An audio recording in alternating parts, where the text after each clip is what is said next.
Message of love for sex addicts.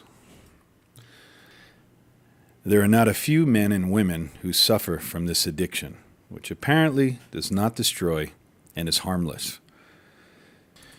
In reality, it is a fierce addiction that most people do not recognize and accept because sexuality and sex is not only tolerated by society but also a matter of worship and exaltation. From the outset, so you will not feel judged or segregated, the first thing I want to say is that human beings, without exception, are by nature, to a greater or lesser extent, sex addicts.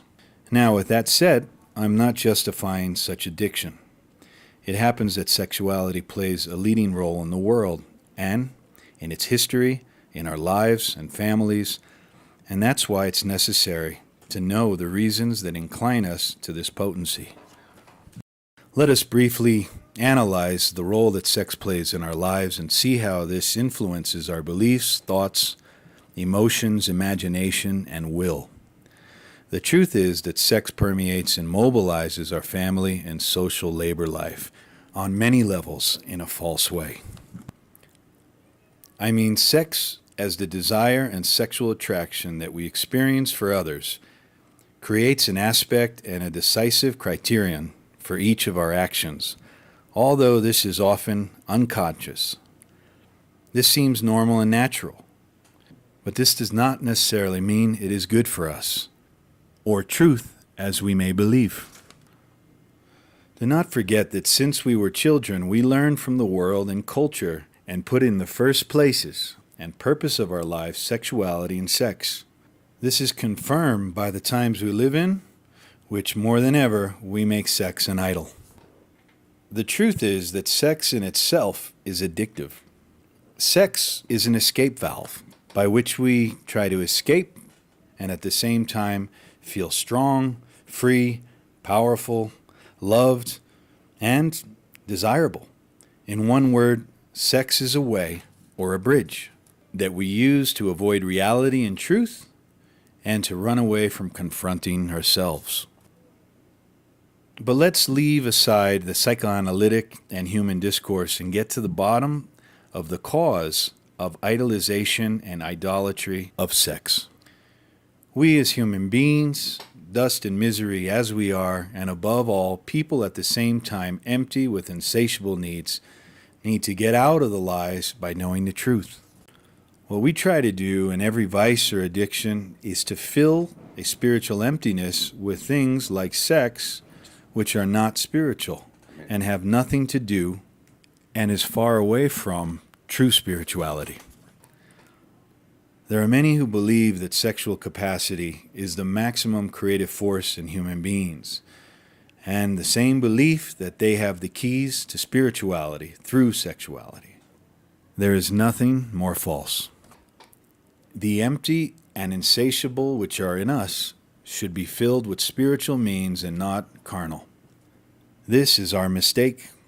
Sex is a purely carnal act, and because it involves feelings, sensations, and passions, does not mean it's transformed into a spiritual act. Looking at this, we are so confused that we think sexuality is love, and we even call sex making love. Great folly. Sexuality is a work of the flesh or carnal, even though we try to spiritualize and believe that the feelings that we have are true love. In this flesh that we are, that worships sex and perversions, pornography, masturbation, voyeurism, and exhibitionism.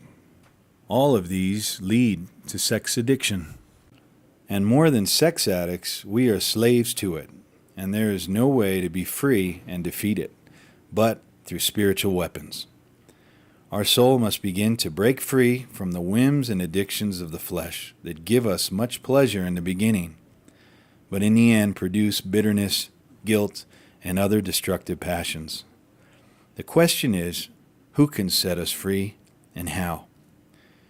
If you want to be free, we must recognize that sex is stronger than us, and that it's not just contact between genitalias or contact between one, two, or more bodies, but above all, it's the most intimate contact between beings that are made of spirit, soul, and body. Listen to these words with faith. Jesus answered and said unto him, Verily, verily, I say unto thee, except a man be born again, he cannot see the kingdom of God. Nicodemus saith unto him, How can a man be born when he is old? Can he enter the second time into his mother's womb and be born? Jesus answered, Verily, verily, I say unto thee, except a man be born of water and of the Spirit, he cannot enter into the kingdom of God. That which is born of the flesh is flesh, and that which is born of the Spirit is spirit.